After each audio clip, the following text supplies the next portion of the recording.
최근에 하나님이 나를 격려하신다고 느끼신 적이 있으신가요? 우리가 선한 일을 하다가도 지치고 힘들 때가 있습니다. 그럴 때마다 하나님이 주시는 격려가 있으면 다시금 힘을 내게 됩니다. 오늘 요시아에게도 하나님이 주시는 격려가 있었습니다. 과연 하나님은 어떤 방식으로 요시아에게 힘을 주셨을까요?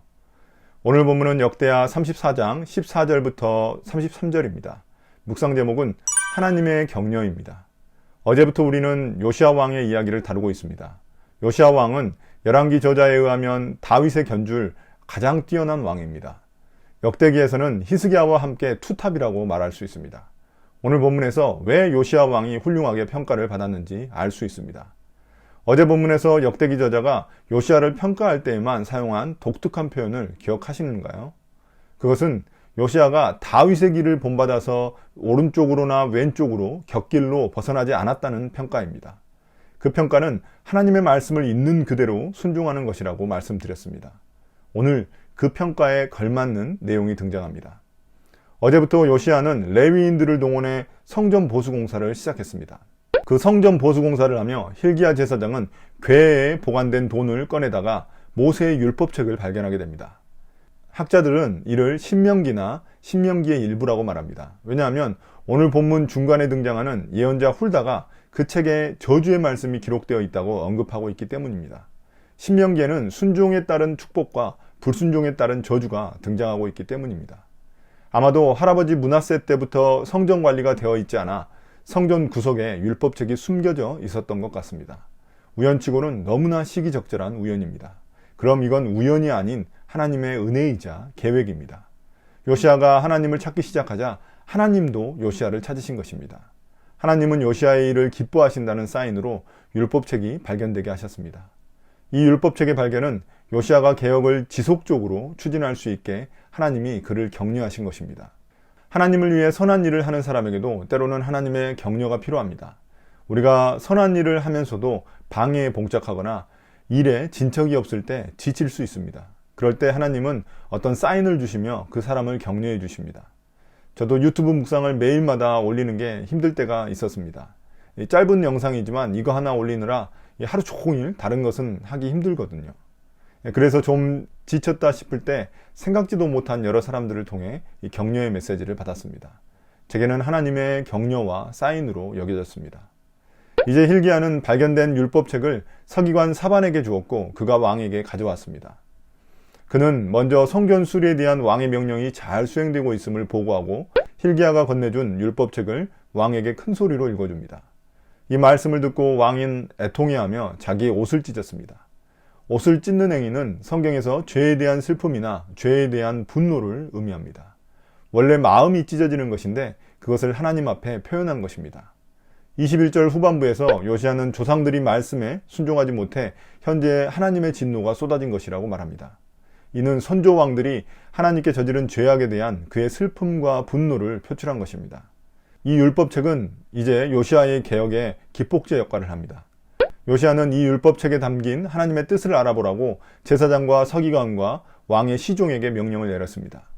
21절에서 그는 이를 통해 이스라엘과 유다의 살아남은 백성들을 향한 하나님의 뜻을 알고자 했습니다.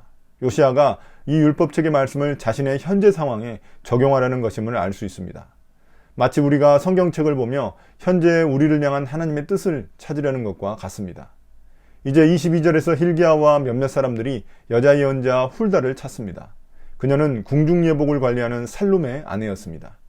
예언자 훌다는 24절에서 먼저 하나님의 심판의 예언을 합니다.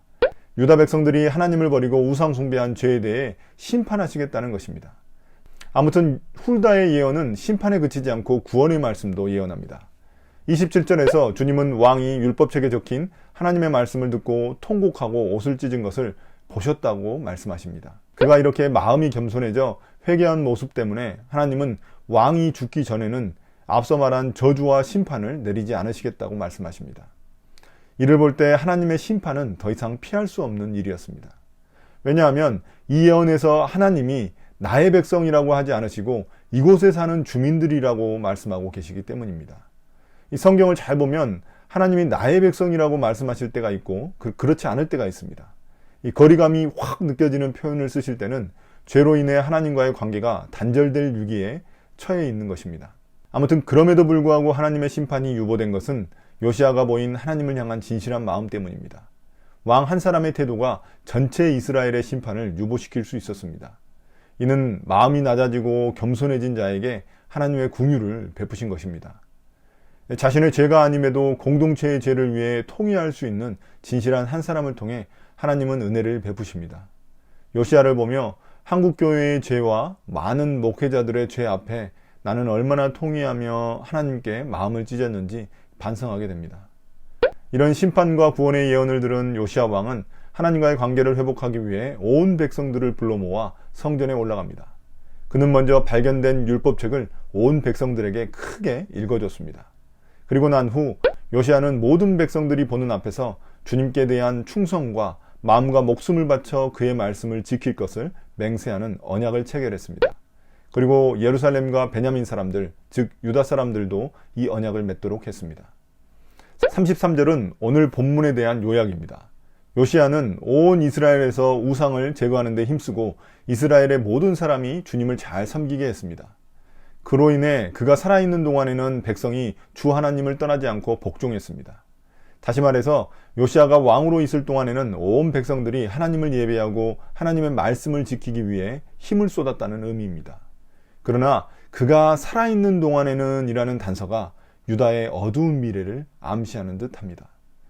히스기야의 회복이 성전 정화와 절기 회복이었다면 요시아의 개혁의 핵심은 말씀입니다.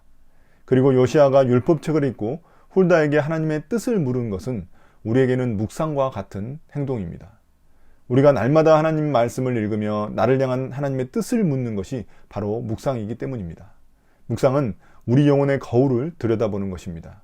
그래서 묵상은 우리가 오른쪽 왼쪽 어디에 치우쳐 있는지 또 곁길로 가고 있지는 않은지 살필 수 있는 도구입니다. 이렇듯 묵상은 그리스도인들에게 날마다 주시는 하나님의 격려입니다. 오늘 하루도 묵상을 통해 하나님의 뜻을 분별하며 한 길로만 걸어가는 하나님의 백성들이 되시길 축복합니다. 오늘 묵상을 마치겠습니다. 감사합니다.